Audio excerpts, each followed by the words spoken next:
네, 여러분 안녕하십니까. 미래정치 신인 Q&A 오신 분들 환영합니다. 저는 진행을 맡은 박영식이고요. 지난 2회차 방송에서는 저희가 정치라는 분야를 다뤄봤습니다. 유튜브, 특히 이제 이 뉴미디어가 정치에 줬던 영향, 또 정치는 어떻게 이 뉴미디어를 수단화해서 대중들에게 어필하고 있는가, 어필해야 하는가 등등을 살펴봤습니다. 오늘의 주제는 바로 교육인데요. 대한민국의 미래를 책임져야 되는 아주 어마어마한 주제이기도 하고 정치권에서 쉽게 건드리지 못하는 주제이기도 합니다. 하지만 매우 중요한 이슈이기 때문에 저희가 다뤄보려고 하는데요. 오늘도 역시 민심동행의 창준위원장 신인규 변호사 모셨습니다. 어서 오십시오. 네, 안녕하세요. 민심 100% 정치 시대를 활짝 열겠습니다. 민심동행의 신인규입니다. 구가 이제는 입에 많이 익었습니다. 거의 뭐 딱불처럼 딱딱 붙어 다니고 있습니다. 네, 거기 원래 사전 앞에다 당신백이 아닌 민심백 아니었습니까? 하여튼 뭐 계속 그 멘트를 연구하고 있습니다. 좋습니다. 네. 지난 우리 1회 방송 때 스마트 폴리틱스. 네. 그거 많이 좀 화제가 됐었어요. 그 스마트 폴리틱스라고 해서 지난 방송 찾아보시면 아시겠습니다만 이제 CRM 시스템하고 저희가 뭐 ISO 인증이라든지 여러 가지 새롭게 변화되는 지금 기업들이 다 쓰고 있는 수준의 그 정도의 시스템만 좀 정치가 따라가도 우리 정치가 이렇게까지 엉망으로는 안 될 텐데 저희는 스마트 폴리틱스를 전면에 내걸고 정치의 근본부터 바꿔보겠다라는 원대한 꿈을 펼쳐나가고 있습니다. CRM 다시 한번 요약하겠습니다. 커스터머 릴레이션십 매니지먼트. 그렇습니다. 요거 세 가지만 아셔도 1화는 이미 다 네. 보셨다 말씀드릴 수 있겠습니다. 모든 이제 그 서비스 중심의 영역에 있는 분들은 다 도입하는 건데 우리 정치도 CRM을 도입해야 된다라고 이해해 주시면 되겠습니다. 자, 오늘 제 오른쪽에는 바로 이분이 나와 계십니다. 장윤미 변호사님 소개해드리겠습니다. 네, 안녕하세요. 불러주셔서 너무 감사합니다. 예. 정말 어렵게 모셨습니다. 아니 근데 오늘 주제가 교육이라고 했는데 네. 근데 왜 교육 문제에 우리 장 변호사님이 오셨는지 일단 궁금한데 어떻게 알고 오신 겁니까? 제가 그냥 헤아리기로는 예, 헤아리기로는 교직 이수를 한 사람이다. 네네. 학부모다. 네. 그리고 제가 교육 문제에 그래도 관심이 있는 편이었던 게 대학교 때 학술 동아리를 했는데 그때 예. 대학 간 서열화를 어떻게 이제 재조정할지에 대해서 예. 이제 뭐 소논문 같은 거를 게재한 적이 있어서 예. 네, 교육 문제에 대해서 제가 전문가는 아니지만 그래도 좀 한 말씀 듣기도 하고 또 말씀드리고도 싶어서 오늘 네. 나왔습니다. 근데 우리 장윤미 변호사님이 전공이 아마 철학이시잖아요. 아.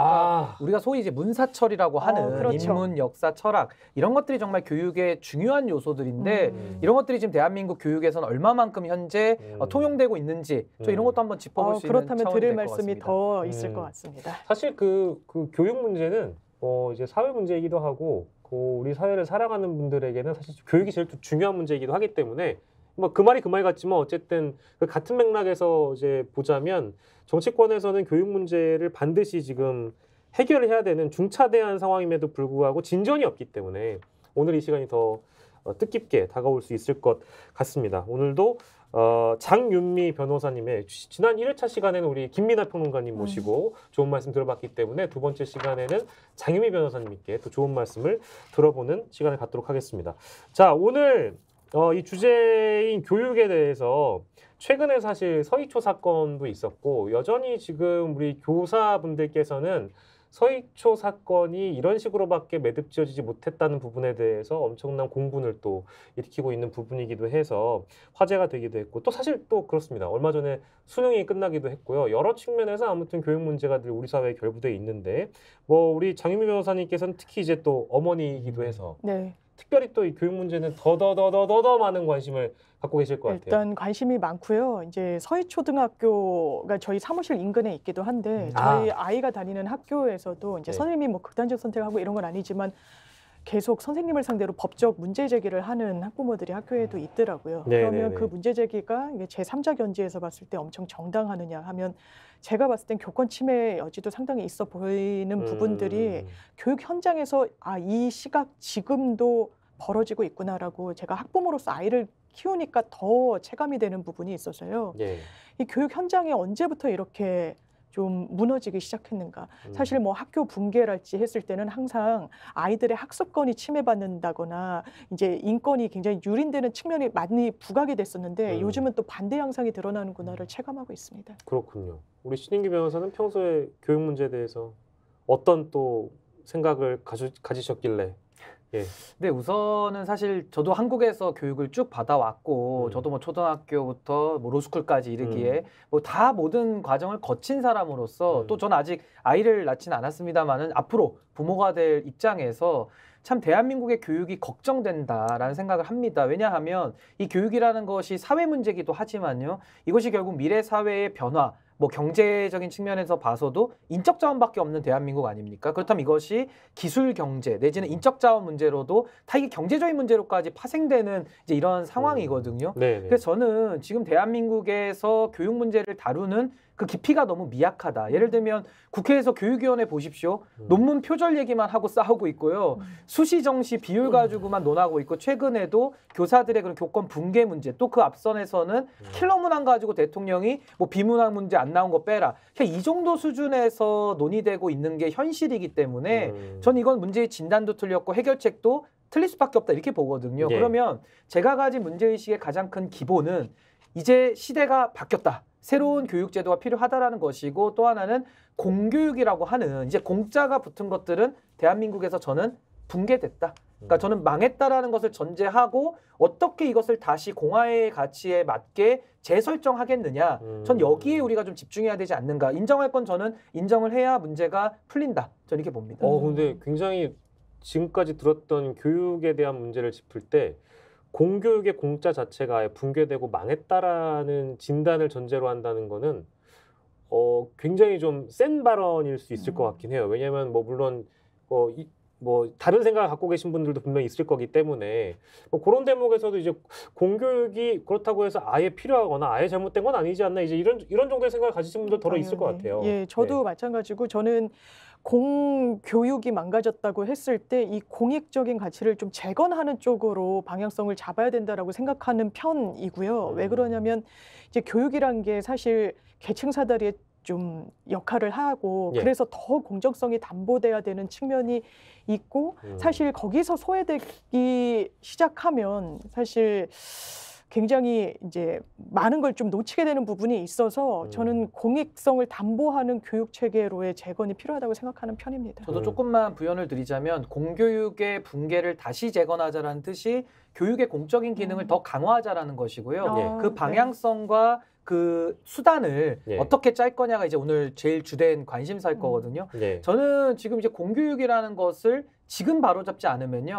학교 밖의 청소년들도 지금 굉장히 불행하지만 우리가 주목하지 않는 학교 안에서 지금 피해를 보고 있는 이 학생들 내지는 그 학부모님들 그러니까 교육이라는 서비스의 수요자들이 지금 너무나도 큰 불편과 고통과 또 학교에 보내는 것들에 대해서 부모님들이 불안감을 다 갖고 계시기 때문에 도대체 그럼 이 문제를 뭐 대학의 서열화 문제부터 해가지고 모든 게 지금 꼬여 있는데 이거 어떻게 풀 것이냐 그 누가 풀 것이냐 그 장기적인 안목을 가지고 어떤 로드맵을 짤 것이냐 이게 지금 세대에 저는 반드시 필요한데 지금 대한민국의 교육의 문제에 있어서 이런 얘기들이 전혀 언급되지 않는 것이 너무나도 안타깝다. 그걸 저희는 해야 된다. 저렇게 봅니다. 알겠습니다. 뭐 두 분의 어떤 문제의식이나 이런 부분들은 충분히 좀 공유가 된 것 같아서 저희가 본격적으로 좀 교육에 대한 이야기를 좀 이제 차근차근 짚어보려고 하는데 교육의 첫 출발점은 아무래도 이제 초등교육부터 좀 짚는 게 좋을 것 같아요. 뭐 물론 이제 유아교육도 당연히 교육의 한 스텝이긴 합니다만 초등교육의 문제를 저희가 짚어보는 이유 중에 하나는 최근에 이제 코로나 기간에 우리가 알파 세대라는 표현이 등장했었는데 우리 혹시 알파 세대 의미를 알고 계십니까, 우리 위원장님께서? 그렇죠. 이제 알파 세대라 하면 이제 아이폰의 등장과 함께 태어난 세대들을 말하고요. 쉽게 말해서 챗 GPT를 때릴 수 있는 그런 능력을 가진 분들입니다. 그러니까 쉽게 말해서 이분들은 뭐 유튜브에 대한 그 접근도 편하고요. 그렇죠. 어떠한 지식 전달은 이제 거의 필요가 없는 세대입니다. 예를 들어 과거에는 주판학원 같은 거 저도 다녔었거든요. 아마 우리 패널 분들이나 앵커님들도 다니셨겠지만은 그 시절에는 주판이 필요했지만 지금은 뭐 계산기가 너무 보편화되지 않습니까? 그리고 지식의 면에서도 이제는 선생님들께서 책 안에 있는 것을 가르치시지만 그것도 교육이지만 지금의 알파 세대들은 그거보다 더한 정보를 이미 가지고 있거든요. 그렇다면은 도대체 공교육이라는 거, 넓게는 또 교육이라는 것이 이 인재들을 어떻게 더 발전시키고 또 예를 들면 그분들이 갖고 있는 장점도 있지만 또 단점도 있습니다. 예를 들어 알파 세대들이 IT 기계와 또 가깝다 보니까 이런 사회성이나 협업이나 이런 쪽은 좀 떨어질 수도 있거든요. 그럼 이런 것들을 국가에서는 좀 균형적으로 발전시키는 교육 전략을 짜야 되는데 지금 대한민국의 교육 제도는 과거 일제시대부터 뭐 보통학교, 초등학교 이름만 바꿨지 학제나 내용이 다 똑같거든요. 그러니까 이런 부분에 대해서는 달라진 시대에 새로운 옷을 입듯이 이 부분에 대한 고민이 좀 필요하다라는 뜻에서 저희는 알파 세대를 먼저 좀 화두로 꺼내보고자 아니, 합니다. 글쎄, 장단점은 뭐 짚어주시긴 했어요. 그러니까 알파 세대라고 한다면 지금 사실 그 어르신들보다는 아이들이 훨씬 더 이런 IT 기기를 잘 다루기 때문에 정보 접근성도 훨씬 좋고 그래서 훨씬 더 많은 것들을 알고 있긴 합니다만 사실 문제가 된 거는 사회성도 사회성인데 이제 기초교육에 대한 문제가 좀 심각하다라는 지적은 워낙에 많이 있어서 또 이제 우리 장유미 변호사님께서도 아이를 키우시는 입장에서 보면 너무 하루 종일 사실 이것만 또 막 이렇게 막 하고 있으면은 막 부모 입장에서 답답하거든. 싸우기도 많이 싸우고. 아, 그러니까요. 네. 이것도 뭐 굉장히 뭐 피부로 느끼실 네. 것 같아서 방금 이제 말씀해주신 네. 그런 문제의식에 충분히 공감하실 것 같아요. 제가 되게 놀랐던 게요. 저희 아이가 이른바 알파 세대입니다. 2010년대생이니까요. 근데 어렸을 때부터 당연하지만 스마트폰에 상당히 노출이 많이 돼요. 그러니까 스마트폰을 손으로 이렇게 터치해서 구동을 하다가 집에서 같이 TV를 보는데 아주 아기 때 TV 앞으로 가더니 TV 스크린을 이렇게 손으로 만지는 거예요. 이 모든 기기가 터치 방식으로 구동될 거라고 생각하는 걸로 보이더라고요. 그럼 이 아이를 보면서 어떻게 생각을 하느냐면 제가 무슨 정신과 관련된 책을 읽었을 때 뇌에 특히 어렸을 때는 그 쉴 공간을 줘야 된다라고 하더라고요. 그런데 끊임없이 정보를 습득하는 거예요. 그게 어떤 방식이 됐든. 그래서 정보는 대단히 과잉이 되는데 거기에 비추어서 이 어떤 소통이나 그런 부분에 있어서는 좀 취약하다는 느낌을 좀 받습니다. 이게 일방 소통이잖아요. 그냥 전적으로 수용을 하는 형식이잖아요. 스마트폰이나 뭐 여러 인터넷 매체 등이. 그래서 이 부분에 대해서 장점이자 왜냐하면 기기를 굉장히 활용해서 정보 습득에 아주 가까이 간다는 거는 좋지만 이 단점이란 거는 상당히 일방적이라는 점이 좀 아쉽다고 생각 들었고 아이를 키우다 봤을 때 전혀 제가 이른바 국민학교를 다녔을 때랑 학제 자체는 큰 변화가 없구나. 뭐 수학, 뭐 국어, 그리고 뭐 성교육을 좀 강화한달지 어떤 안전교육을 강화하는 측면은 좀 달라진 것 같지만 큰 틀에서는 그대로네 이런 생각이 많이 듭니다. 그러니까 저는 지금 뭐 정윤미 변호사님 잘 짚어주셨는데 전 이런 겁니다. 결국 우리가 과거에는 휴대폰이 없을 때 저 전화번호 다 외웠던 기억 나거든요. 어머니 아버지 번호 다 외워서 그걸로 공중전화 가서 전화를 돌리고 했었어요. 근데 그것이 지금이 20년이 지난 시점에 오면 전화번호를 외우지를 못합니다. 외울 필요도 없고요. 지금 전화번호 외운다면 이거 개인기로 외우는 거지 누가 전화번호를 외우고 있습니까? 또 하나는 제가 로스쿨을 나왔는데요.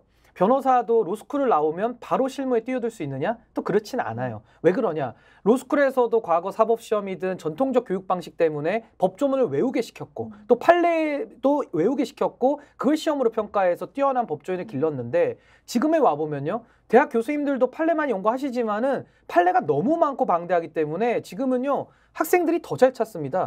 교수님 이런 판례도 있습니다. 제기합니다. 그럼 교수님 당황하죠.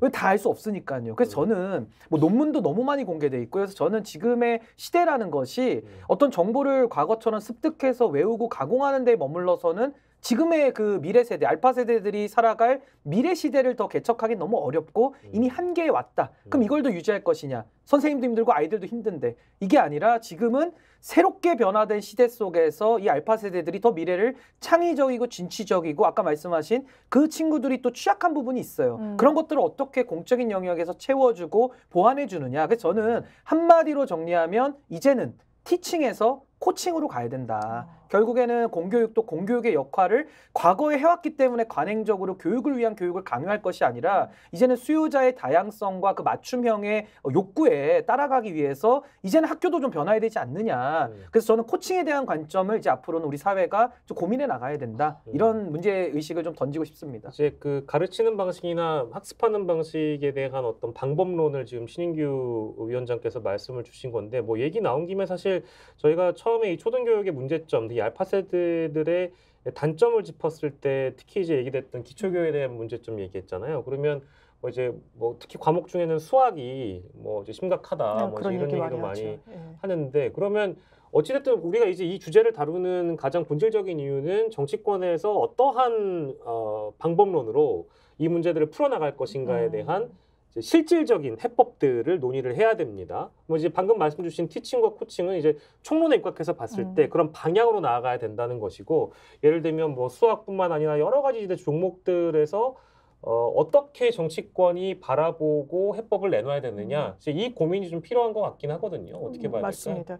그래서 항상 뭐 아까 교육의 이야기도 하셨지만 되게 단편적으로 접근하는 것 같아요. 무슨 학령을 뭐 5세로 낮춘달지 이런 좀 어떻게 보면 근시안적으로 접근을 한달지. 그래서 지금 제가 이해한 신인규 대표의 티칭에서 코칭으로는 티칭은 하나하나 주입을 하고 하나하나 알려주는 방향이라며 코칭은 방향 설정은 교육 이 주체들이 하되 이 교사들이 하되 학생들이 좀 자율권을 왜냐하면 수요자 중심으로 교육 체계를 개편해 나가는 게 지금 시대 정신에 좀 부합하는 게 아닌가. 그런데 과연 정치권에서 이런 논의가 있을 것인가.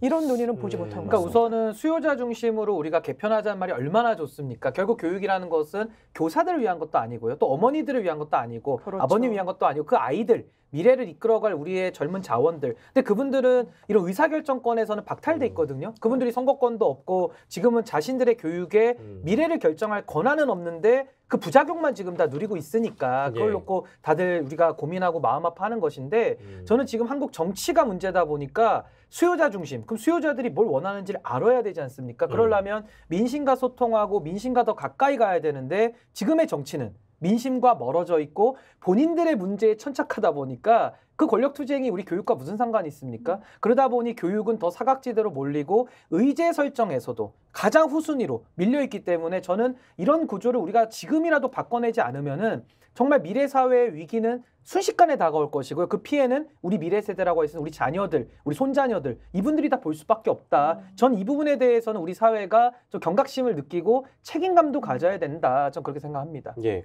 지난 그 뭐랄까요? 첫 번째 시간에 우리가 정치 분야를 다뤘을 때도 유권자를 중심으로 생각해야 된다. 수요자를 중심으로 생각해야 된다. 어쨌든 이 수요자에 대한 이야기는 계속적으로 나오는 것 같아요. 근데 이 대목을 이제 강조하신 분이 한 분 더 계셔가지고 저희가 그분을 좀 소환해 보려고 합니다. 자료 화면이 준비되어 있는 걸로 알고 있는데요. 이창용 한국은행 총재가 어떤 얘기를 했는지 한번 들어보면 저희 토론에 매우 도움이 될 것 같아서 준비해봤습니다. 올 초에 발언한 이창용 한국은행 총재의 발언을 듣고 돌아오겠습니다. 예, 우선 지금 말씀하신 지금 우리가 단기적으로 경제 성장을 낮춘 문제는 이 문제하고는 관련이 없지만 우리나라가 이 지금 고인플레이션 이 시대가 지나면 소위 얘기하는 세큘러 스태그네이션 뭐 장기 저성장 구조로 갈 거냐라는 논의가 있는 걸로 알고 있는데 저는 개인적으로는 이미 저는 우리나라는 장기 저성장 구조로 와 있다고 생각합니다.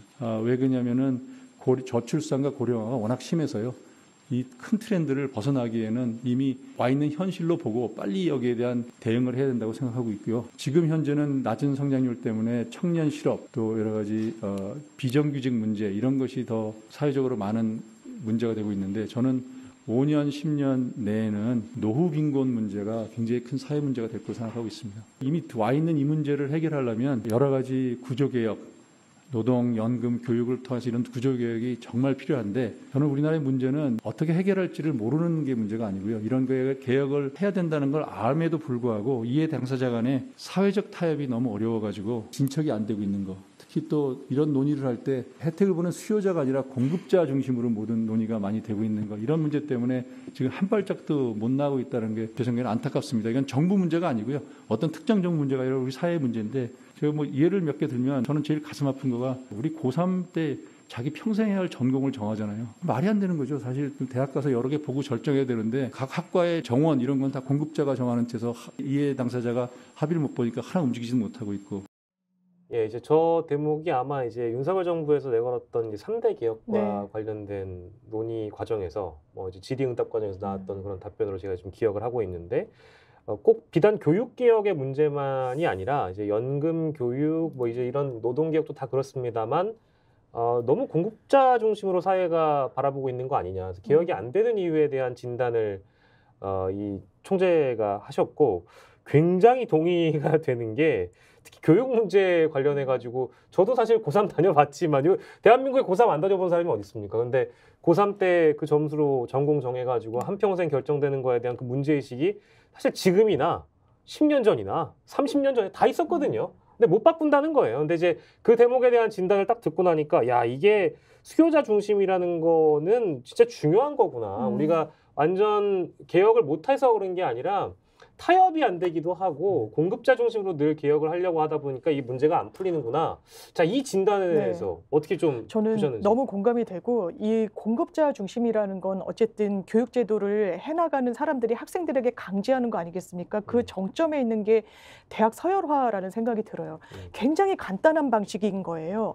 1등부터 5,000등까지 뭐 이를테면 서울대를 가고 아니면 의대를 가고 그 이후에는 대학 어딜 가고 저희 때도 아마 지금도 있겠지만 대학교 급간표라는 게 있었고 그게 법대부터 다 무슨 어느 단과대까지 거의 1, 2점으로 줄을 세우는 거. 이건 학생 중심은 전혀 아닙니다.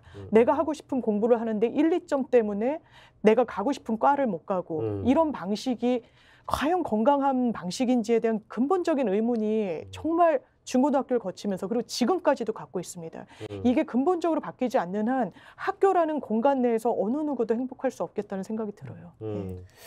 저는 사실 코로나 이후에 우리 공교육이 갖고 있던 내지는 뭐 범으로 봤을 때 교육이 갖고 있던 저는 그 허구성이 다 드러났다라고 보거든요. 그동안에 교육 서비스를 이용하던 주체들이 많은 비용을 들이면서 교육에 투자를 해왔는데 코로나를 3년 겪으면서 이거 그냥 온라인으로도 방통대 스타일로도 다 가능했던 거를 왜 우리는 이렇게 비싼 그러네요. 시간과 돈을 썼지라는 좀 회의감이 일단 드는 것 같아서 맞습니다. 일단은 한 번의 그런 검증을 거쳤다 이렇게 보고요. 저는 간단하게 봅니다. 수요자에게는 선택을, 공급자에게는 경쟁을 이렇게 하면 교육 문제는 좀 기조가 좀 풀릴 것 같거든요. 저는 그 서열화에 대해서 저는 학벌에 대해서도 사실은 학벌이라는 것 자체를 없앨 수 있겠느냐. 저는 그건 불가능하다고 봅니다. 왜냐하면 학생 신분에서 나름대로 그 제도를 신뢰하고 열심히 본인의 그 시간과 노력을 들인 거에 대한 저는 보상 차원으로 일단 이해를 하고 있고요. 그 서열화는 없앤다고 해서 저는 없앨 수도 없다라고 저는 또 보고 그럼 뭐가 문제냐. 한 번 서열화로 성적이 좋고 한 번 결정된 그 운명이 평생을 좌우하는 이 기득권으로 연결되는 이 후자의 고리를 깨야 된다. 쉽게 말해서 독일에서는요. 배관군 장인도 있고요. 간호사 장인도 있고 심지어 자동차를 잘 만들면 자동차 장인도 있습니다. 그 장인들은 다 그 국가 지도자에 준하는 대우와 명예를 부여하거든요. 왜 대한민국은 이런 게 안 될까요? 모든 사람들이 각 분야에서 성공하더라도 또 명예와 돈을 얻기 위해서 또다시 정치권으로 다 몰려오는 이 현실들이 결국에는 대한민국은 뭔가 이 사회 구조 자체가 너무나도 시작했던 그 기득권들이 끝까지 연결되는 뭐 과거에는 사법시험도 성적대로 평생 대법관 다 임명하고 이런 시절도 지나오지 않았습니까? 이것이 비단 사법시험에만 있던 것이 아니라 우리 사회의 그 소위 말하는 학벌 이것들이 일자리 격차, 소득 격차, 기회 격차로 다 벌어지면서 전 이것이 이제 학벌에 대한 문제로 왔다라고 보거든요. 그렇다면 우리는 학벌 그 자체를 없애려고 할 것은 아니라고 보고 결국에는 그 뒷부분에 있는 일자리 격차와 소득 격차라고 하는 이런 부분에 대해서 격차를 줄이는 이런 노력들을 좀 해나가야 되지 않는가 좀 그런 생각을 좀 갖습니다. 예. 그 저희가 이제 그 수요자 중심 얘기를 하다 보니까 이제 얘기까지 나오긴 했는데 그리고 뭐 서열화에 대한 문제도 좀 지적을 해주셨고 이제 현 교육 문제의 문제점으로 누차 지적돼 왔던 이제 그런 부분들을 이제 두 분이 짚어주신 것 같긴 해요. 근데 그렇다고 해가지고 교육개혁이라는 차원에서 우리 정부가 우리 국가가 노력을 안 했던 건 아니다. 그래서 탄생한 것이 저희가 이제 얘기하려고 하는 그 주제가 이제 바로 고교 학점제라는 이제 부분인데, 만약 학생들이 자기가 이제 하고 싶은 거 선택해가지고 어느 정도 총합에 맞게 이제 학점 이수하면 뭐 이제 그것대로 진로 선택해서 갈 수 있는 졸업할 수 있는 이제 그런 제도인데 쉽게 얘기하면 근데 이거에 대해서 왜 잡음이 나오고 어떤 이거에 대한 불만이 왜 나오는 건지에 대한 맥락은 좀 설명이 필요한 것 같아가지고요. 장희미 변호사께서 이제 또 이제 관심이 많으시니까 네네. 어떤 맹점이 있는 건가요, 이 제도는? 일단 고교 좀 그 본인들이 각각의 그 학점을 선택하도록 한다는 그렇죠. 취지는 맞는 것 같아요. 취지는 좋은 것 같아요. 우리가 내가 보면. 봤을 때 이제 미국의 하이틴 드라마를 보면 막 반을 교체하면서 수업을 듣잖아요. 그렇죠, 한국은 네네. 그냥 딱 한 반에 있으면 선생님이 교체되죠. 왜냐하면 듣는 과목이 동일하니까요. 예. 그러니까 학습권의 자유를 좀 주자라는 건데 네. 일단 이 현장에서 제일 많이 나오는 문제점 중에 하나는 이게 그렇다면 문과를 갈지 이과를 갈지 뭔가 교차를 할지 이런 걸 할 때 그 이수 학점을 제대로 맞출 수 있는지 이게 입시와 다 연동이 되어 있는데 과연 제대로 현장에서 할 수 있는지 학부모님들의 걱정이 많다라고 하더라고요. 근데 저는 개인적으로는 네. 큰 틀에서는 유지돼야 되는 제도라는 생각은 하고 있는데 네. 신 변호사님 입장도 좀 들어보고 싶습니다. 어때요? 그러니까 저도 이제 고교학점제라는 것이 아까 제가 수요자에게는 선택을 거기에 해당되기 때문에 저는 제도의 취지에 대해서는 100% 찬성을 합니다. 저는 수요자들의 선택권을 더 강화하는 쪽으로 나아가야 된다 이런 생각을 하고 있고요. 근데 다만 이 고교학점제라는 것이 2025년도부터 이제 도입이 돼서 2028년도에는 실제 대입에 적용이 되니까 2025년도에 고1이 되는 학생들의 이제 인생이 달린 그 중요한 제도 아닙니까? 그렇다면 이 제도를 지금 운영할 수 있을 만큼의 기반은 어떤가? 이걸 좀 따져봐야 되는데 지금 학교 현장에서는 정부에서는 이 교육을 또 강압적으로 밀어붙이고 여기에 대해서 학교 현장은 준비가 안 돼 있고 이러다 보니까 이 안에서 학부모님들도 과연 이게 실효성이 있고 현실성이 있을까? 이 걱정이 되는 거거든요. 그리고 저도 실질적으로 제도의 취지에는 너무 공감하지만 작동은 또 쉽지 않을 수 있다. 예를 들어 검찰개혁도 이상은 좋지만 현실에서 이런 부작용들이 나오잖아요. 저는 여기에 대해서 사회적 공론화, 그 사회적인 역량 갖추는 것들도 중요한 부분인데 이런 게 소외돼 있다는 걸 문제 제기하는 거고 또 하나는 지금 이런 수시에 대한 부분에 대한 사회적 공정성 논란이 많았어요. 뭐 조국 사태라든지 아니면 뭐 보수에서도 이런 부분에 대한 뭐 정치인들의 여러 가지 그런 특혜성 의혹들이 많아가지고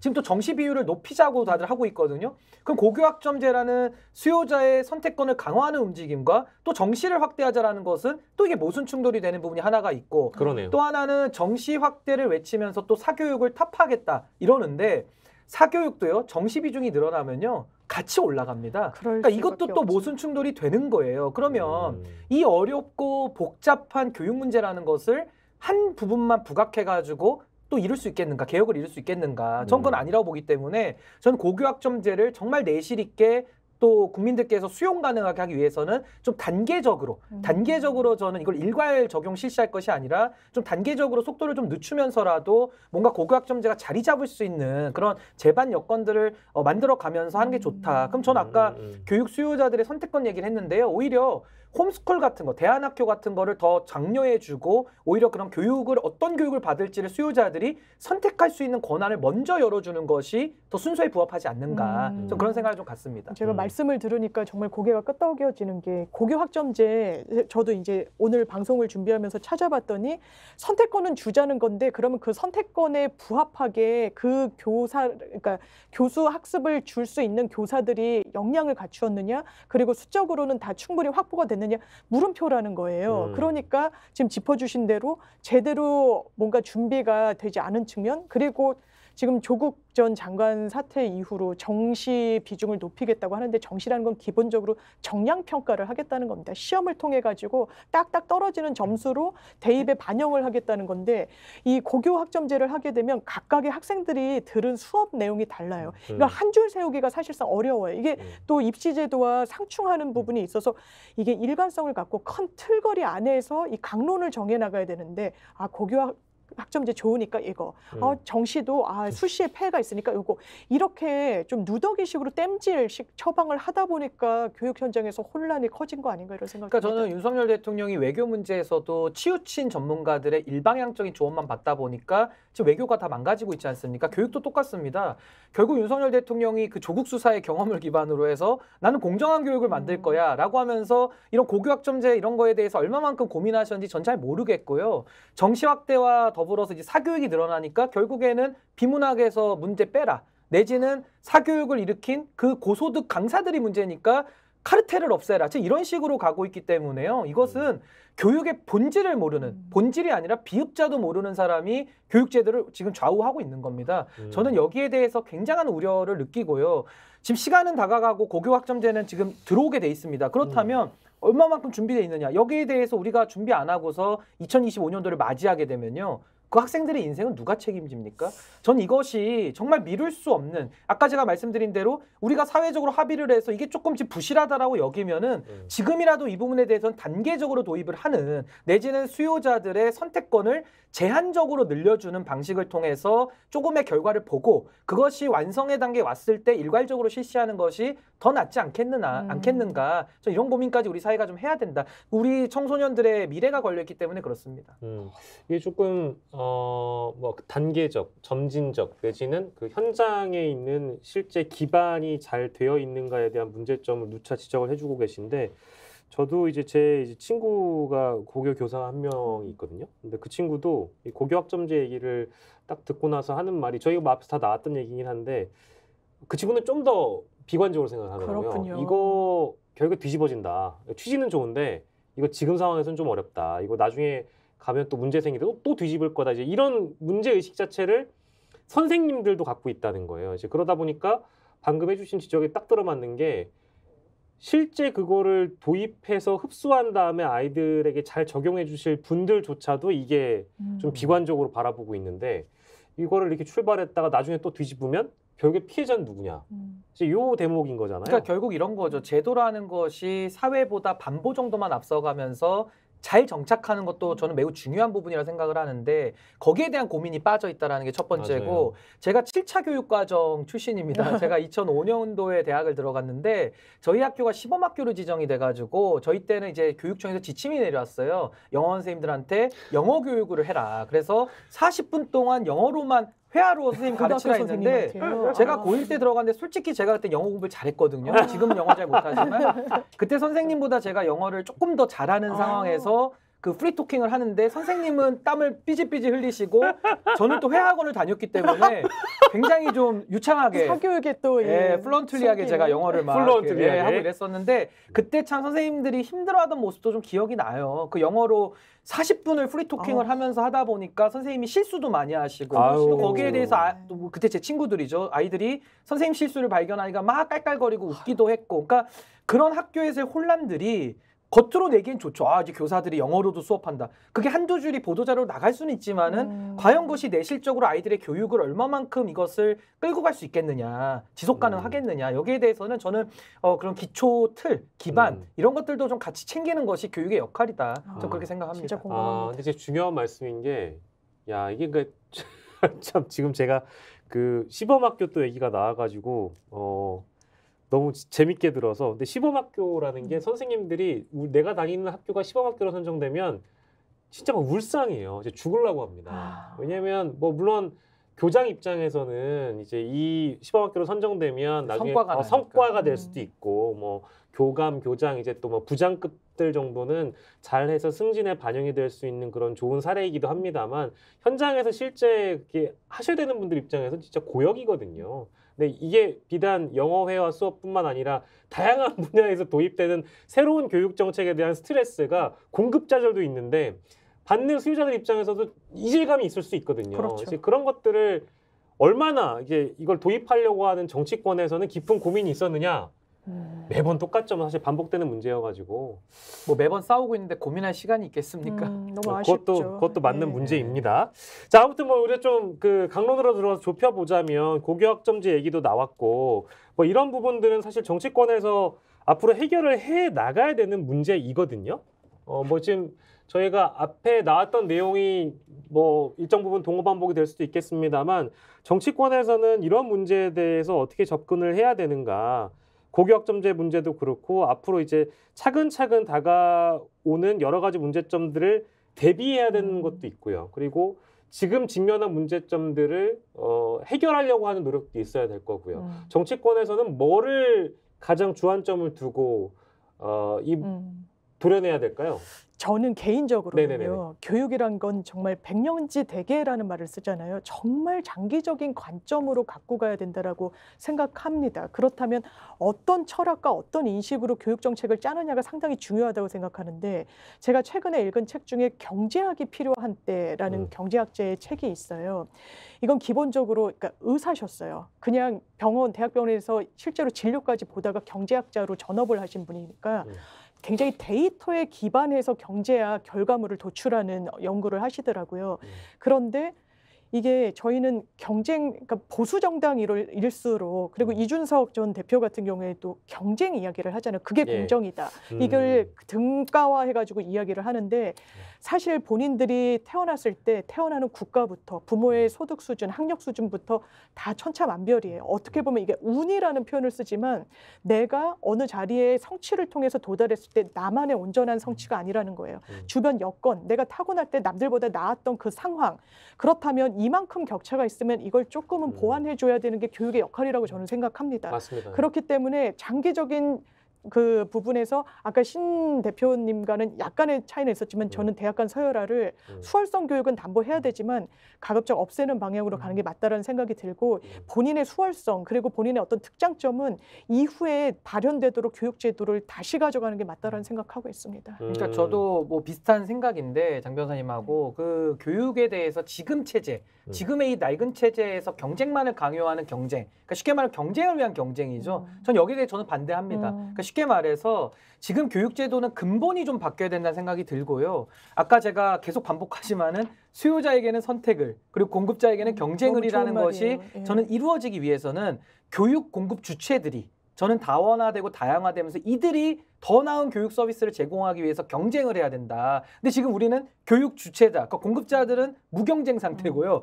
학생들만 경쟁을 위한 경쟁으로 지금 몰려가면서 이것이 지금 다 교육에서 꼬여버리는, 그것이 사교육으로 번지는 이런 악순환의 고리에 지금 우리는 처해 있거든요. 그래서 저는 이 교육 문제 굉장히 어렵고요. 복잡한데 저는 지금의 정치권이 이걸 해결할 수 있을까? 저는 불가능하다 하고 저는 기대를 잘 안 합니다. 그래서 전 정치 세력도 바뀌어야 이 고민으로 저는 들어갈 수 있는 사람들이 들어가야 저는 바뀐다고 보고요. 또 하나는 교육을 위한 교육 제가 비판하면서 결국 이 실무와 교육이 너무 떨어져 있는 이 모습들. 그러니까 쉽게 말해가지고 기업에서도요. 학생들 요즘 고스펙 아닙니까? 대학원까지 다 나와서 취업 연령을 다 뒤로 미루고 있거든요. 그럼에도 불구하고 회사에 들어오면 그 책상머리 교육만 있다 보니까 책에서만 배운 것이 또 현실에서는 잘 구동이 안 되거든요. 부딪히면서 배우는 것도 많습니다. 그래서 또 재교육을 해야 되는 이런 부담들이 있어요. 그럼 여기에 대해서도 아까 제가 교육 공급자들은 더 경쟁을 시키지 않은 그 차원에서는 기업에다가도 차라리 학교를 열 수 있는 권한들도 국가가 통제하는 시스템 내에서 우리가 권한을 열어준다 그러면 기업들도 학교를 만들어서 자신들이 원하는 인재상들을 미리 교육적으로 하면서 실무와 교육을 괴리시키지 않고 일치시킬 수 있거든요. 그러니까 이런 것들까지 다 열어놓고 정말로 교육 공급자들이 더 국민들을 위해서 수요자들을 위해서 더 좋은 교육을 위한 경쟁을 하는 구도를 우리가 만들어야 교육 수요자들은 선택권이 늘어나고 더 행복해질 수 있고 그것이 제도적으로 아까 말씀하신 대로 경쟁만을 강조해서 학생들을 경쟁시키면 부모의 운과 배경도 무시할 수 없습니다. 그러니까 그런 것도 보완할 수 있는 제도적 장치까지 우리가 종합적으로 고려해야 되는 상당히 어려운 문제다. 저는 이렇게 생각합니다. 저는 오늘 토론이 상당히 의미 있게 다가오는 게 한 번도 교육 공급자들이 경쟁해야 된다는 단어를 태어나서 들어본 적이 저도 없었던 지금 것 처음 들었어요. 같아요. 그러면 이른바 교육 공급자들이 경쟁하는 시장이 어디 있냐면 사교육 시장이 그랬던 거예요. 맞아요. 아이들에게 정말 그 니즈를 충족시키는 거예요. 점수를 올려주기 위해서 정말 5점, 10점 올리기 위해서 연구하고 굉장히 많은 시간을 들이고 그러면 거기에 교육 수요자들이 박수 쳤던 거죠. 응했고. 그런데 공교육 시스템 안에서 그런 모습이 과연 있었느냐. 1도 없었다. 이런 생각이 참 든다는 점에서 신 대표 말씀에 귀를 기울이게 되는 그리고 저는 말씀하신 대로 사교육 시장은 무한 경쟁이니까 거기서는 무한 선택권을 그렇죠. 가지고 교육의 순기능이 나왔는데 그게 이제 사교육비 부담으로 그렇죠. 역설적으로 연결됐던 모순이 있는 거고요. 이거를 공적인 영역에서도 전 시작해야 된다라는 것이 오늘 저의 그 요지대로 수요자들에게는 선택을, 공급자들에게는 경쟁을의 핵심이고요. 전 하나만 더 추가하자면은 공교육에서 아까 기초교육도 말씀하셨습니다만은 거기에 더해서 저는 문사철 교육이라 하죠. 인문, 역사, 철학에 대한 교육도 왜 우리는 어릴 때부터 시킬 수가 없는 것인가? 뭐 프랑스에서는 뭐 바칼로레아라는 대학 입시 제도도 있습니다만은 우리도 뭐 바칼로레아까지는 기대하지도 않지만 문사철에 대한 교육은 할 수도 있거든요. 게다가 최근에 알파 세대도 아까 말씀드렸습니다만은 사회적 협동, 협업 이런 것들이 얼마나 그 중요한 가치를 가집니까? 이제 미래 사회는 혼자서 이끌어갈 수 없거든요. 그렇다면 리더십 교육까지 다 받아야 되는데 여기에 대해서 뭔가 국가가 공적인 차원에서도 이런 협업을 더 가르친다라든지 아니면 뭔가 이런 체육을 통해 가지고 뭔가 그 어릴 때부터 같이 뛰어놀면서 서로 양보하는 법과 어우러져가는 법도 같이 학교 틀 안에서 배울 수 있다면은 너무 좋겠다. 근데 지금은 학교 현장 어떻습니까? 체육 수업, 미술 수업, 음악 수업은 아마 학생들이 딴 생각 할 겁니다. 왜냐하면 국영수 공부를 또 해야 되거든요. 다 지금 챗GPT에 나오는 내용들을 또 외우고 있어야 되거든요. 그러니까 이런 것들이 우리가 지금 하고 있는 이런 경쟁, 우리 아이들을 무한 경쟁으로 내몰고 있는 이 경쟁이 과연 누굴 위한 경쟁이냐? 아이들은 과연 행복하고 이 아이들은 미래 세대를 끌고 나갈 때 이 학교에서 배운 지식들이 도움이 되는가? 여기에 대해서 저는 지금 답을 못 내리고 있다. 전 그 부분에 대해서는 정치권이 더 깊이 책임 있게 고민해야 된다. 전 그렇게 생각합니다. 저는 제가 철학과를 나왔기 때문에 이른바 문사철 교육에 대해서 상당히 중요하다고 생각하는 편이에요. 제가 철학과를 엄청 원해서 간 건 아니었지만 가지 않았으면 최소한 대학교 내내 이런 고민을 했었을까? 이런 생각이 들어요. 정말 대학교 1학년 때부터 아주 실무적인, 그러니까 특정 과를 말씀드려서 그러니까 뭐 언론 내지는 굉장히 좀 실무적인 경제 이런 걸 공부했던 것보다 내 정말 20대 초반에 철학을 공부했던 게 제 인생의 큰 틀에선 굉장히 좋았다는 생각이 드는데 이를테면 인문학이라는 게 인간의 영혼에 어떤 영향을 미치는지 일단 수감된 사람들에게 인문학 교육을 했을 때 그 사람들이 굉장히 많이 달라졌다라는 그런 뭐 연구 결과들도 있고요. 제가 최근에는 돌베개 출판사라고 이제 굉장히 유명한 출판사의 전 대표님이 그때는 거의 막 폭행 이런 걸로 수감이 됐던 거예요. 네. 그런데 거기서 이른바 문사철에 관련된 책을 처음 읽어봤다는 거예요. 그리고 나서 출판사에 들어가서 영업사원부터 해서 그 회사의 대표가 됐던 좀 입지전적인 또 이 성과를 이루기도 했는데 네. 그런데 그러면 대학 현장은 어떻게 되느냐. 막 철학과를 없앤다라고 하죠. 왜냐하면 돈이 되지 않는다라고 하고요. 그리고 제가 나온 과의 97학번들, 제가 98학번인데요. 한 월간지에서 이제 제가 서울대 철학과라서 서울대 철학과 97학번 뭐 하고 사나 해가지고 굉장히 두툼한 심층 취재를 한 적이 있어요. 그러니까 아마 그걸 발제한 기자는 철학과 나온 애들 취직 잘 못하고 이러다는 전제에서 시작한 것 같아요. 그러니까 뭐 여러 이제 분야에 진출을 해가지고 살고 있는 이제 저희과 선배들 근황을 또 확인하기도 했었는데. 예. 저는 문사철이라는 것도 이게 시장 논리에만 맡겨두면은 살아남지 못합니다. 돈이 되지 않거든요. 눈에 보이지 않습니다. 그 성과라는 게. 그렇기 때문에 이런 부분도 공교육 안에서 담아내야 된다. 체육도 마찬가지고 문학, 이 역사, 음악도 그렇죠. 맞죠. 음악도 미술도 그렇죠. 그렇고. 예, 악기 하나씩 하는 이런 시민들을 양성하는 게 또 뭐 박원순 전 시장의 목표였다, 뭐 이런 이야기도 있는데 좀 공감합니다. 저는 이렇게 정치적으로 비유를 해 보고 싶은데요. 과거에 우리가 삼김 시대 때 정치를 보면 그땐 낭만이 있었다고 하지 않습니까? 뭐 싸울 땐 그때도 싸웠겠지만 투쟁하고 또 낭만이 있었어요. 근데 그런 것들에 대해서 그 낭만의 기저에는 저는 문사철적인 소양도 꽤 저는 깔려 있었다라고 봅니다. 근데 이게 어디서 무너졌냐면 우리 사회가 노무현 대통령까지는 저는 이제 그런 철학적 배경을 가지고 정치를 했다고 보는데 MB 대통령 들어서면서부터 기업가 출신의 대통령 그때부터는 사람들이 야, 좀 도덕적으로 좀 타락해도 괜찮다. 일만 잘하고 잘 먹고 잘 살면 되지 않겠냐? 그때 어떤 카드사에서 그 광고 카피로 국민 여러분 대박 나세요, 부자 되세요 이랬거든요. 네. 그러면서 이런 약간의 그 소위 말하는 우리의 이런 정신 문명이나 정신 건강보다는 뭔가 이렇게 물질적으로 자꾸 세속화되는 이게 정치 제도권을 뒤덮으면서 이게 이제 유튜브와 결합되고 하다 보니까 뭔가 좀 정치에 저는 안 좋은 영향을 줬다라고 보는데 그 우리가 거꾸로 생각해 보면요, 단순히 기능적으로 어떤 과목들에 대해서 잘 외우고 열심히 잘 풀어서 똑똑한 사람들, 소위 말하는 엘리트들이 이 사회를 그럼 어떻게 이끌어왔는지를 좀 지켜보신다면은 단순히 지금처럼 교육제도화에서 줄 세우고 공부만 잘한다는 사람들이 리더가 됐을 때 대한민국이 더 행복해지지는 않습니다. 더 올바른 결정을 하는 지혜도 갖췄다고 볼 수도 없고요. 맞아요. 그렇다면 우리가 이제 교육에 대해서 한번 좀 근본적으로 생각을 해보자. 그러면 우리가 단순히 기능적으로도 뛰어난 분이 있으면 좋지만은 더 본질적으로는 그 지도자들이나 사회 리더들이 어떠한 인격적 소양과 어떠한 성품을 가지고서 그 재능을 쓰느냐. 보통 우리가 뭐 재승박덕이라고 하잖아요. 그러니까 그렇죠. 재능만 뛰어난데 덕이 없는 사람들이 너무 지금 사회 지도층에는 만연하다. 그렇다면 인간이 할 수 있는 이 제도적 보완이라는 것이 그래도 좀 어릴 때부터 이런 문사철 소양이라든지 음악, 체육, 미술 이런 것들에 대해서도 좀 사회적 교양을 높이는 이런 교육들을 통해서 좀 인간 전인적인 교육들을 좀 시키는 것도 우리가 좀 관심을 가져야 되지 않겠는가? 전 그런 생각을 좀 합니다. 문제가 이제 한꺼번에 문제가 제기됐고 답변들이 한꺼번에 다 나와서 정리를 좀 해보면 이제 공교육에 대한 문제가 부족한 문제라기보다는 이제 부족한 면이 있었고 이제 수요자들을 채워주지 못했기 때문에 현 입시를 대응해야 되는 수요자들을 채워주지 못했기 때문에 사교육이 탄생했고 이제 사교육이 너무 이제 또 강화되니까 사교육에 대한 문제점을 삼으면서 동시에 공교육이 잘못했기 때문에 사교육이 탄생한 거 아니냐 이런 식의 반복적인 지점들이 계속 지적이 됐었거든요. 근데 이게 이제 워낙에 해묵은 문제이다 보니까 꺼낼 수밖에 없는 담론은 이겁니다. 그러면 공교육을 없애냐?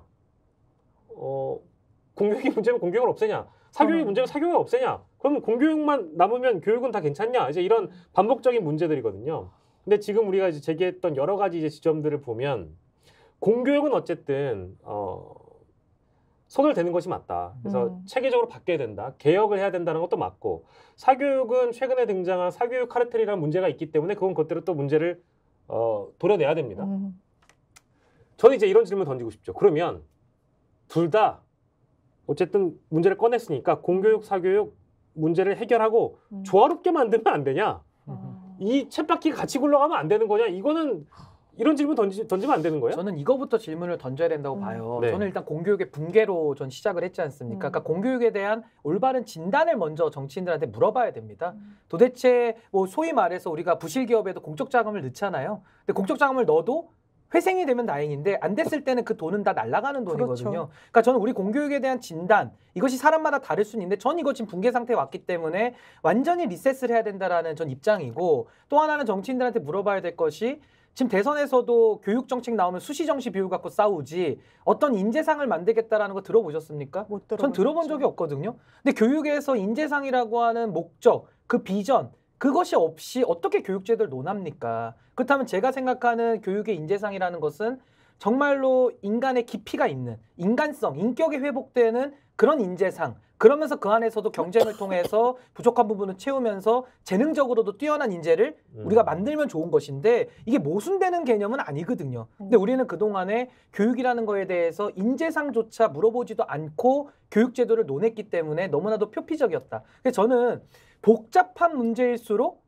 굉장히 단순화해서 풀려는 경향이 많거든요. 그렇죠. 그것은 좀 오류에 빠지기 쉽다. 지금 윤석열 정부가 하듯이 복잡한 문제를 너무 단순하게 답을 정하고 그 답에 대해서 강한 확신을 가지고 밀어붙였을 때 그 부작용들은 어마어마한 겁니다. 그래서 저는 아까도 말씀드린 대로 수요자에게 선택권을 공급자에게 경쟁을 줘서 예를 들면은 홈스쿨링이라는 대안까지 열어주는 것도 한번 고민해 볼 수 있을 것 같고요. 또 하나는 아까 제가 기업에 대해서도 학교를 운영할 수 있는 것 당연히 교육부의 감독 하에서 열어줄 수 있는 겁니다. 그렇다면 학교에서 코딩을 가르치는 것과요. 예를 들어 네이버 고등학교를 만들어서 네이버에서 코딩을 가르치는 것과 누가 더 잘할까요? 그럼 네이버도 잘하면 다음도 코딩 학교 만들지 않겠습니까? 그러니까 이런 식으로 기업에서 쓸 수 있는 인재들도 만들 수 있는 길을 우리가 좀 열어준다면 학생들도 본인들이 가진 선택권을 가지고 자신의 진로를 정하고 당연히 교육청에서 아까 말씀드린 대로 문사철이라든지 인격교육 같은 거는 기초적인 틀은 다 공유를 해야겠죠. 근데 그 위에서 본인들이 잘하고 본인들이 잘하고 싶고 하고 싶은 일들을 선택해서 거기에 교육을 집중적으로 그것도 실무와 교육이 괴리되지 않고 같이 간다면 전 이건 너무나도 큰 생산성을 가져올 수 있다. 그래서 이것도 아까 고교학점제와 마찬가지로 먼저 가서 다 풀 수는 없습니다. 이것도 단계적으로 우리가 사회의 충격을 잘 감독해 가면서 단계적으로 풀어줄 필요가 있다. 근데 이런 고민은 하나도 하지 않고 비문학 문제를 빼라는 거를 대통령 입에서 듣는 순간 저처럼 교육에 대해서 고민을 많이 하는 사람들은 너무나도 큰 절망감을 느낄 수밖에 없는 거죠. 그러니까 교육의 기억자도 모르는 분이 지금 교육 문제를 풀고 있는 것이 지금 가장 큰 문제 아니냐 저렇게 저는 봅니다. 이 말씀을 들으니까 이른바 이제 산학협동 그러니까 네이버 고등학교 이러면 코딩 굉장히 잘 가르치겠죠. 기업이 원하는 인재를 제대로 육성할 수 있겠죠. 왜냐하면 그 니즈가 상당히 크니까 그럴 수밖에 없는 이제 구조인데 제가 그 부경 메가시티론에 대한 그 김경수 전 지사의 그 강연집을 보고 상당히 좋다라고 생각했어요. 그러니까 산학협동. 그러니까 지금 너무 수도권 과밀화가 사실 심하고 그러니까 지방의 거점으로 해가지고 산업과 이 학교 특히 이때는 대학을 이야기하는 건데 같이 협동할 수 있도록 그러니까 윈윈할 수 있도록 정부에서 뒷받침을 하자라는 건데 이때 또 하나의 함정이 지방 대학교에 우수한 인재가 이제 가지를 않는 겁니다. 워낙에 딱 1등부터 끝까지 대학이 서열화돼 있다 보니까 우수한 사람은 어떻게든 수도권, 서울 이렇게 안에 입성을 하려고 하고 그래서 이런 부분에 대해서 점검해야 될 게 그냥 산학 협동이 좋고 정부에서 지원해야 된다라는 그 이면에는 굉장히 숨겨져 있고 풀어야 될 문제들이 많구나라는 생각이 들더라고요. 이를테면 행복도시, 세종의 공무원들이 내려가지만 가족이 내려가진 않았어요. 가족이 함께 내려가야 거기가 정말 이제 하나의 도시로서 구축이 되는 건데 다 서울로 출퇴근을 한다라고 그랬죠. 왜? 애들 학교 문제 때문에 그렇다는 겁니다. 이를테면. 그렇다면 이게 지역 분권과 관련해서도 교육 문제를 잘 좀 고민해 봐야 되는 시점인 것 같습니다. 그러니까 말씀하신 대로 이게 다 지방 분권, 그러니까 반대로 말해 지방 소멸 문제랑도 다 연관이 돼 있는 것이고요.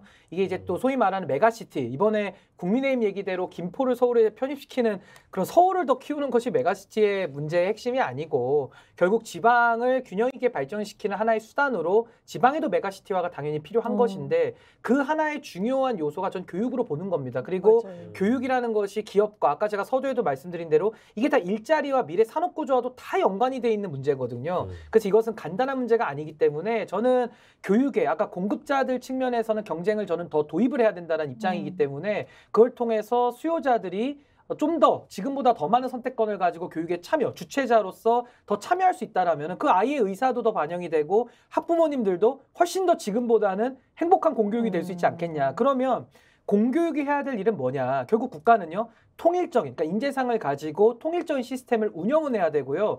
다 그렇게 허가를 내주면 기업에서도 이상한 걸 가르칠 수 있거든요. 그럼 거기에 대해서는 당연히 규제와 감독권을 행사를 해서 국가는 국가의 일을, 기업은 기업의 일을, 선생님은 선생님의 일을 이것을 각각의 역할에 충실하는 구조를 만드는 것이 저는 교육개혁의 핵심이다. 근데 지금은요. 이런 논의 자체가 지금 여기 스픽스에서 처음 거의 아마 들어보실 텐데 지금의 교육에 대한 그런 논의의 수준이 너무나도 표피적이고 너무나도 이런 주변의 변죽만 울리는 수준으로 하고 있기 때문에 결국 그 피해를 아이들이 보고 또 우리 학부모님들이 가슴앓이를 하는 부분 이걸 도대체 누가 풀어줄 것이냐. 전 이것은 정치권이 풀어야 되는데 지금의 정치권은 20년 동안 못 풀어온 걸로 봐서는 좀 뭔가 새로운 변화 속에서 좀 총체적으로 근본적으로 풀어나가야 되지 않겠는가 그런 생각을 좀 합니다. 저는 한 가지 여쭤보고 싶은 게 이제 경쟁이란 키워드를 수요자가 아니라 공급자한테 전환시켜야 된다라는 게 말씀의 요지로 보이는데 그렇다면 수요자들이 경쟁 체계에 노출되지 않기 위해서는 당연하지만 입시 제도에 대한 개선이 있을 수밖에 없잖아요. 그래서 그 부분에 대해서 어떤 보관을 갖고 계시는지 한번 여쭙고 싶다는 생각이 들고 제가 예전에 아마 이 사례는 아시는 분들이 대단히 많으실 텐데 이제 중학교도 입시로 가는 그때 60년대였을 거예요. 객관식 문제 중에 하나가 물엿의 성분은 이었어요. 정답은 디아스타제였습니다. 그런데 거기에 무즙이라고 체크한 학생들이 있었어요. 거긴 오답 처리가 된 거죠. 엄마들이 어떻게 했냐면 그 당시 어머니들 지금 거의 다 돌아가신 연령대실 거예요. 무즙으로 엿을 만들어서 갖고 갔어요. 맞게 해달라고. 이게 우리나라 교육열의 한 단면처럼 남아있는 한 그 역사적인 사건이었는데요. 이른바 무즙 파동. 무즙으로 엿을 만들어서 가버렸기 때문에 그래서 아마 다 맞게 해줬던 걸로 제가 기억을 하는데 너무너무 심한 거예요. 이게 과거부터 중학교 입시하면 막 초등학교 꼬맹이일 때부터 엄청 그랬죠. 이제 그런 제도는 한 발짝 나아가서 그렇지만 아직도 우리 앞에는 너무나 거대한 대학 이런 입시라는 게 대단히 건강한 교육 환경을 저는 훼손하는 측면이 분명히 있다라는 생각이 들어서요. 그래서 근데 저는 이제 제가 정당 만들면서 정당 최초로 CRM 아까 말씀드렸는데 그 CRM을 하는 이유도요. 애티브 시스템을 저희가 도입하기 위해서 CRM을 하는 겁니다. 이 애티브가 뭐냐면은 에듀케이션 그리고 트레이닝 그리고 인큐베이션 그리고 베리피케이션이라고 하는 검증, 그러니까 교훈 양검이라는 교육과 훈련과 양성과 검증을 정당에서도 하자. 그러니까 상시 평가라는 거거든요. 그러니까 전 학교에 대해서도 이렇게 보는 것이 지금은 수시 정시 나눠가지고 굉장히 지금 뭐 정시 비율 더 늘리자 이러니까 사교육까지 불이 번지고 있잖아요. 저는 교육에 대해서 뭐 수능을 여러 번 보자 뭐 이런 논의들도 많은데 전 그게 아니라 기초적인 평가는. 그러니까 그러니까 통일된 형태에서의 기초 자격 시험 같은 평가는 전 국가 단위에서 하는 게 좋다고 봅니다. 그건 뭐 시험을 한 번 봐도 되고 두 번 봐도 되고 그거는 이제 국가가 제도를 설계하기 나름이라고 보고요. 저는 학생들을 뽑을 때는 상시 평가가 전 더 중요하다고 생각합니다. 그러니까 쉽게 말해서 운 좋아가지고 대학 잘 가는 한두 문제를 삐끗나고 한두 문제를 잘 맞춰서 좋은 학교 가고 그것이 일자리 격차, 소득 격차, 기회 격차로 벌어지는 것은 불행한 사회죠. 그래서 저는 성실한 사람들이 대우받는 성실하게 과정들을 예측 가능하게 이수했을 때 그분들이 대접받는 쪽으로 저는 대학 입시가 바뀌어야 된다고 보고 그러기 위해서는 선생님들의 그런 뭐 대면 평가라고 할까요? 매 프로젝트마다의 평가들을 남겨놓고 그걸 가지고 전 대학 입시에서 활용을 해야 된다고 보는 것이고요. 거기에 대해서는 대학의 전 자율권을 지금보다 더 강화시켜줘야 된다고 생각합니다. 그래서 원하는 학생들을 원하는 대로 뭐 과도 다 나눠놓고 뽑는 학교도 있을 거고 또 어떤 학교는 뭉뚱거려서 뽑는 학교도 있을 거고 이것이 자율성 속에서 저는 수요자와 공급자의 그런 선택과 여러 가지 고민들 속에서 해결될 수 있다고 보거든요. 근데 지금은 국가가 모든 걸 통제하고 모든 시스템을 짜놓은 상태에서 학생들만 경쟁을 위한 경쟁을 시키고 있으니까 사교육만 늘어나고 교육은 불행하고 어머니 아버지들도 고민만 깊어지시는 거죠. 그리고 그 인재들이 좋은 인재로 가지도 않습니다. 제가 지표를 하나 봤는데 우리나라 사람이 태어나서 죽을 때까지 언제까지 적자 인생을 살고 언제부터 흑자로 돌아서나 뭐 이런 거를 통계청에서 낸 거였어요. 40대가 돼야 그나마 쓰는 돈보다 버는 돈을 더 많이 최고치로 하고 한 20대 후반부터 전환이 되는데 17세 때가 제일 적자 인생이에요. 버는 돈은 없지만 그때 사교육비가 너무나 커서요. 나가는 돈이 많아서. 네, 그래서 왜 19세, 18세가 아니라 17세일까 생각해 보면 19세, 18세 때는 어느 정도 또 가닥에 나와서 그런 거 아닌가 싶은 거예요. 그래서 그래도 가능성이 있는 17세, 한 고 1학년 정도의 사교육 시장으로 완전 내몰리는구나. 이걸 지표로 확인한 것 같아서 상당히 씁쓸했었는데 저는 기본적인 틀에는 굉장히 공감을 하고 다만 경쟁 구도 자체 제가 독일의 철학자 중에 아도르노라는 사람이 있어요. 제가 김누리 교수님을 인터뷰도 하고 관련해서 책도 읽었을 때 아도르노 인용을 상당히 많이 하셨는데 저는 그러니까 철학 전공을 하면서 그냥 철학자로만 알았지만 독일 교육계에 상당한 영향을 미쳤다고 하더라고요. 이 아도르노가 한 이야기는 경쟁에 내모는 교육 체계는 반인권적, 반교육적이라는 체계로 이 교육 시스템을 상당히 좀 재정비합니다. 독일 같은 경우에는 절대평가로 고등학교 과정을 이수했다는 사실상의 한 허들만 넘으면 원하는 대학과 원하는 과를 갈 수 있다고 자격시험 하더라고요. 비슷한 거죠. 자격시험화했다고 하더라고요. 그래서 이런 부분에 대해서 우리나라는 왜 그걸 못하는가, 고민조차 할 수 없는 것인가. 대학 간 서열화, 지방 분권 대학별로 하나의 특정 어떤 그 산업을 육성하도록 학업을 육성하도록 지원하고 왜 꼭 서울대여야만 되는 거예요? 각각의 그 지역의 거점 대학들이 특성화를 좀 표방하면서 성장할 수 있는데 이런 고민을 정말 했으면 좋겠다는 생각이 저는 그 말씀에 하나만 저도 살을 보태면은 아까 국가의 역할을 우리가 논했잖아요. 저는 국가가 해야 될 일이 딴 게 아니라요. 교육을 틀어지고 학생들과 학부모를 괴롭히는 게 국가의 역할이 아니고 국가는 뭘 해야 되느냐? 그 어마어마한 예산과 우선순위를 가지고 집행할 수 있지 않습니까?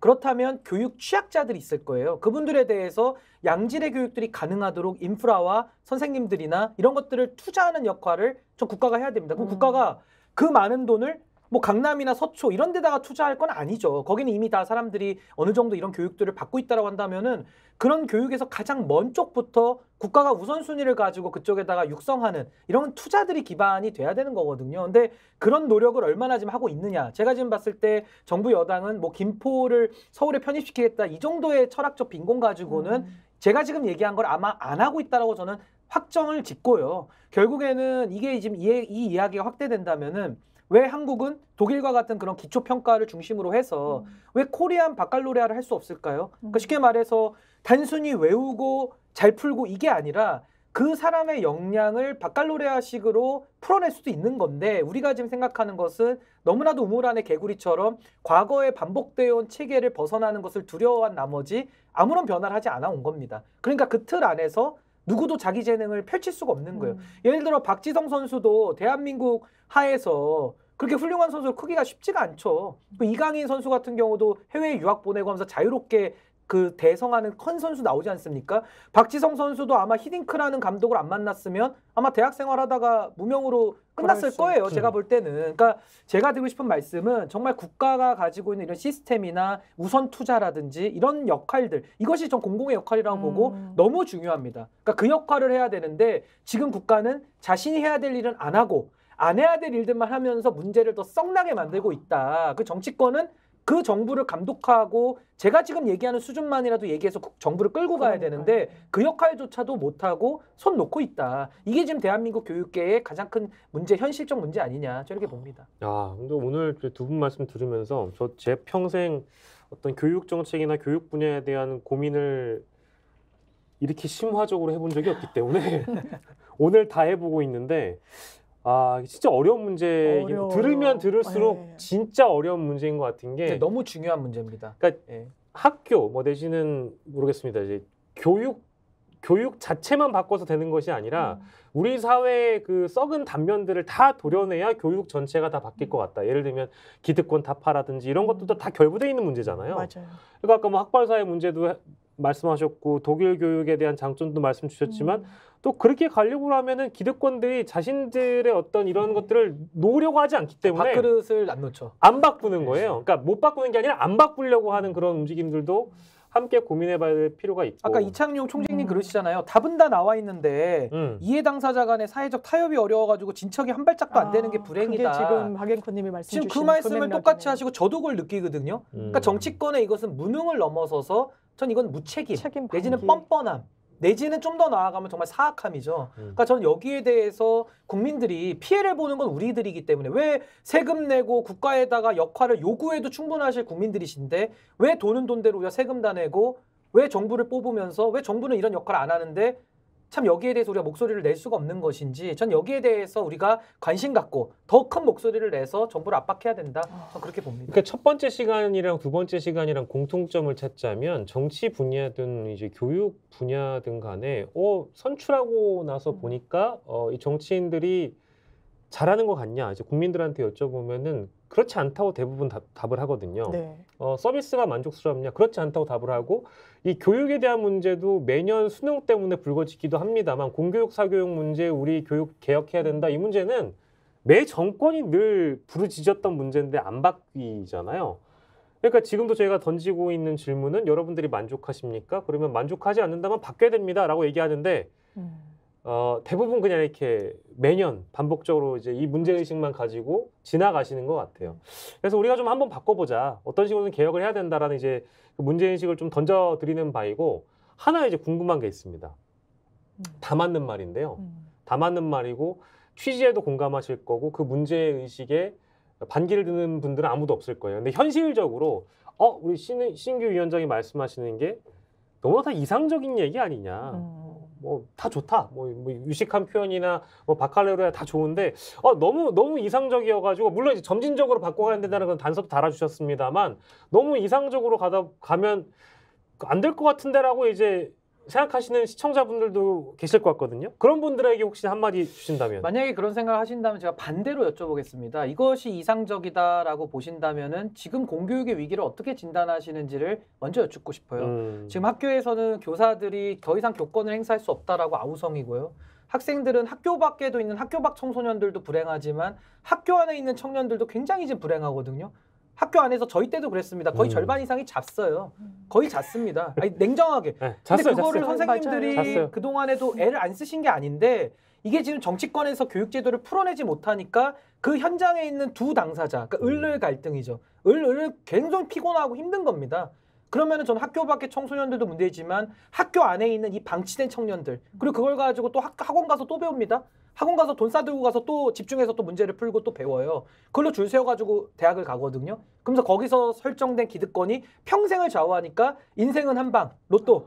그냥 고3 때 모든 거를 쏟아 부어가지고 거기서 조금이라도 앞자리를 가야 그 앞배를 타야지 먼저 나갈 수 있는 이 사회 구조.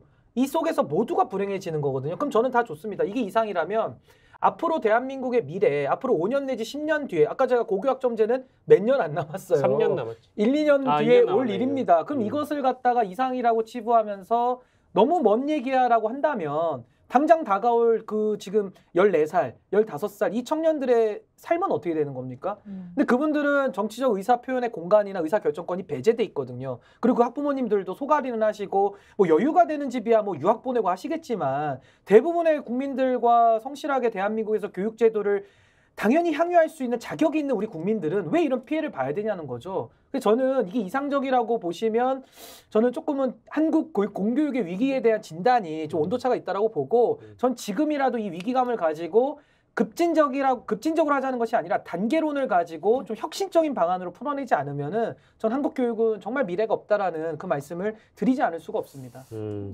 자, 그리고 저희 얘기했던 것 중에 좀 더 주안점을 두지 못했던 부분이 하나 있는 것 같아요. 뭐 저희 오늘 전체 방송을 다 보시는 분들 입장에서는 대부분의 어떤 오늘 주제에 대한 핵심들은 다 나온 것 같은데 처음에 저희가 이제 언급했던 알파 세대 얘기하면서 사회성, 인성 이 대목은 사실 저희가 강조가 좀 덜 된 것 같아서 그러면 인성 교육이나 사회성 아까 이제 뭐 철학, 뭐 인문 이 얘기 하시면서 조금 나오긴 했던 것 같긴 한데 실제적으로 좀 구분해서 교육을 하는데 전 이런 아이디어도 한번 생각해 본 적이 있어요. 그냥 일반 공교육에서는 인성, 사회, 철학, 인문 이쪽만 담당하고 자신의 진로나 취미, 흥미 부분은 뭐 선택할 수 있게끔 그것이 사교육이 됐든 공교육이 됐든 어느 정도 나이대 기준을 두고 그 이후에 열어준다. 이런 아이디어를 생각해 본 적도 있는데 어떻게 해야 될까요? 인성교육, 사회교육에 대한 분야는 매우 중요하니까 우리 기초교육을 쌓을 때 인성교육을 같이 다 쌓아가지고 사회로 내보내야 된다, 혹은 진로교육으로 내보내야 된다, 뭐 이렇게 바라봐야 될까요? 어떤 생각? 저는 계세요? 이렇게 봐요. 아까 우리가 긴 얘기를 했지만은 결국 전 티칭에서 코칭으로 바뀌어야 된다고 보고 수요자에게는 선택권을, 공급자는 경쟁을 이걸 우리가 제도적으로 마련을 함과 동시에 결국 국가가 할 수 있는 역할, 그러니까 공교육의 역할은 저는 지금 말씀하신 사회성, 인격 그리고 내지는 문사철, 뭐 아니 음악, 미술, 체육 이런 쪽으로 저는 교육이 좀 집중될 필요가 있다. 근데 거기에서는요, 저는 인간의 인간됨을 어디서 만드느냐, 결국 경험에서 만든다고 보거든요. 그럼 학교가 다 같이 경험할 수 있는 장을, 기회의 장을 저는 많이 마련해줘야 된다고 생각합니다. 국가는 예산이 있지 않습니까? 예를 들어 뭐 법조인이 되고 싶은 학생들 많습니다. 그럼 그걸 지자체와 연계해서라도 뭐 변호사에 대한 그런 뭐 모의 캠프를 한다든지 아니면 정치인이 되고 싶은 학생들이 있다면은 무슨 리더십에 대한 그런 뭐 캠프를 한다든지 여러 가지 프로그램들을 통해서 그런 진로에 대한 경험들, 본인들의 그런 뭐 사고들 이런 식의 본인의 인생을 살아가기 위한 주도적인 역할을 할 수 있는 기회의 장을 더 열어주고 본인들이 선택하고 맛보고 씹고 뜯고 맛보는 쪽으로 가야 되는데 지금은 그런 건 전혀 없죠. 그냥 독서실에 처박혀가지고 문제는 하나 더 풀고 하나 더 외우고 친구가 1시간 더 공부하면 엄마가 그렇게 가르쳤어요. 저도 어릴 때. 넌 옆 친구보다 좀 더 앉아있어요. 그렇죠. 이게 무슨 과학 게임도 아니고 옆 사람 화장실 갈 때 더 화장실 참고 공부하는 거거든요. 그러니까 이런 식보다는 아까 말씀하신 그런 쪽에 우리가 인재상을 무게중심을 두는 것이 사회적 합의가 이루어진다면은 그런 기회의 장을 더 많이 만들어야죠.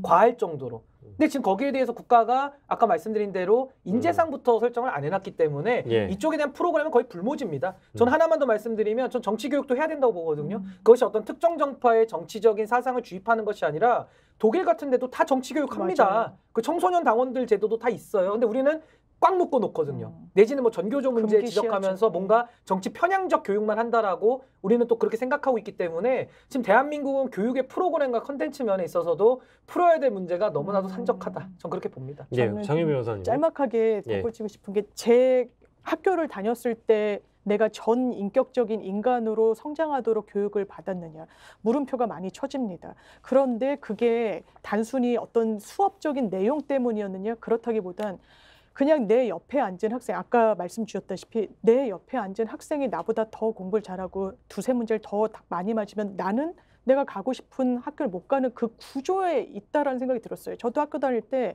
저랑 이제 반에서 뭐 이렇게 등수를 다투는 친구가 너무 밉더라고요. 이게 제 인격적인 문제도 있겠지만 전 구조적인 문제가 있다고 생각합니다. 이런 입시제도의 전반적인 손질 없이는 저는 학생들이 행복할 수 없다라고 생각하고 전 인격적인 인간을 만들어 나가는 그 방향에 있어서 무한 경쟁이란 건 저는 우수한 인간을 선별하는 그 허구라고 생각하고요. 그리고 그렇다면 한국 교육제도에서 너무 잘 살아남은 사람들 주변에서 봤을 때 대단히 존경심이 드느냐, 오히려 반대인 경우가 너무 많아서요. 그런 부분이 교육제도에서 문제점이 태동하고 있다는 말씀을 마지막으로 드리고 싶습니다. 예, 오늘 뭐 저희 이제 짧지 않은 시간 동안 저희 쭉 한번 교육 문제를 들여다봤는데 두 분의 소감을 좀 짧게 듣도록 하겠습니다. 우리 장윤미 변호사님부터. 저는 이런 토론의 장은 제가 방송을 하든 어디에 나가든 처음이었습니다. 대단히 유의미했다라는 말씀을 드리고 싶고요. 이런 자리에 같이 목소리를 조금이라도 보탤 수 있게 초대해 주신 분께 감사드립니다. 예. 신인규 변호사님. 예, 저는 제가 조카가 있는데 저한테 가면 이제 8살입니다. 네. 이 친구가 그 유튜브 편집을 배워가지고요. 제가 가면은 저희 집에 있는 강아지도 찍어가지고 본인이 더빙을 해서 올려놓고 그 좀 구독 좀 해달라고 저한테 요청을 해서 그리고 너도 삼촌 걸 구독을 해라. 이렇게 서로 이제 비즈니스를 잘 가르치고 있는데 네. 이 학생이 학교를 다니면 굉장히 괴로울 겁니다. 그리고 이런 걸 가르쳐 주는 데도 없으니까 본인이 독학해서 배우고요. 그리고 이강인이라는 축구 선수도 지금 굉장히 대성에 있는데 이 친구가 아마 한국에서 했다 그러면 아마 박지성 선수가 그때 대학 리그에서 상당히 고전할 때 아마 그런 식으로 사장됐을 수도 있거든요. 그러니까 저는 정말 이제 학교에서 고기를 잡아와가지고 야, 이 물고기 이름 맞춰봐. 이제 이런 교육은 끝나야 되고 정말 그물 짜는 법부터 가르쳐서 어디에 물고기가 많이 있는지를 알려주고 가서 실제로 물고기를 쳐서 잡아보는 여기까지 저는 교육이 이제 나아갈 때가 됐다. 그리고 과거에는 게임 많이 하면 엄마들이 혼내고 나무라셨거든요. 지금은 게임을 너무 잘하면요. 그렇죠. 전 세계적인 스타가 돼서 이 한 나라를 먹여 살릴 수도 있는 그런 인재가 됩니다. 그러니까 시대는 바뀌었고 너무나도 급진적으로 바뀌어가고 있는데 과연 우리 교육 또 우리 정치는 교육을 다루면서 어느 정도 관심을 갖고 뒷받침을 했는지를 전 진심으로 반성해야 된다고 보는 것이고 저는 더 이상 우리나라에 있는 청소년들, 미래 세대들 더 불행하게 안 만들었으면 좋겠습니다. 그래서 저라도 이런 고민점들을 더 환기하고 더 아이디어를 만들어서 국민들께 알리는 일을 더 열심히 하겠다 이 말씀 드리겠습니다. 예, 오늘 미래정치 신인 Q&A에서는 지난 시간에 정치 분야에 이어서 오늘은 교육 분야를 두 분과 함께 짚어봤습니다. 여러분들께서 어떻게 보셨는지 모르겠습니다. 이 교육의 문제라는 것은 사실 우리가 백년지대계라는 얘기를 참 많이 합니다만 어느 정부에 들어서도 늘 매년 정치권에서 화두가 됩니다만 해결하지 못하는 수건 사업 중에 하나죠. 근데 이번만큼은 좀 우리가 문제의식을 가지고 좀 급진적일지 모릅니다만 여러 아이디어를 통해서 좀 혁신적으로 바꿔야 되지 않겠는가라는 문제의식에서 오늘 두 번째 시간이 출발하게 됐는데요. 그 뜻에 좀 공감해 주신다면 이 영상 클립에 좋아요를 좀 눌러주시고 많은 분들이 또 볼 수 있게끔 미래정치 신인 Q&A를 알려주셨으면 좋겠습니다. 오늘 민심동행 창당준비위원장이신 신인규 변호사 그리고 장윤비 변호사와 함께 해봤습니다. 두 분 고맙습니다. 감사합니다.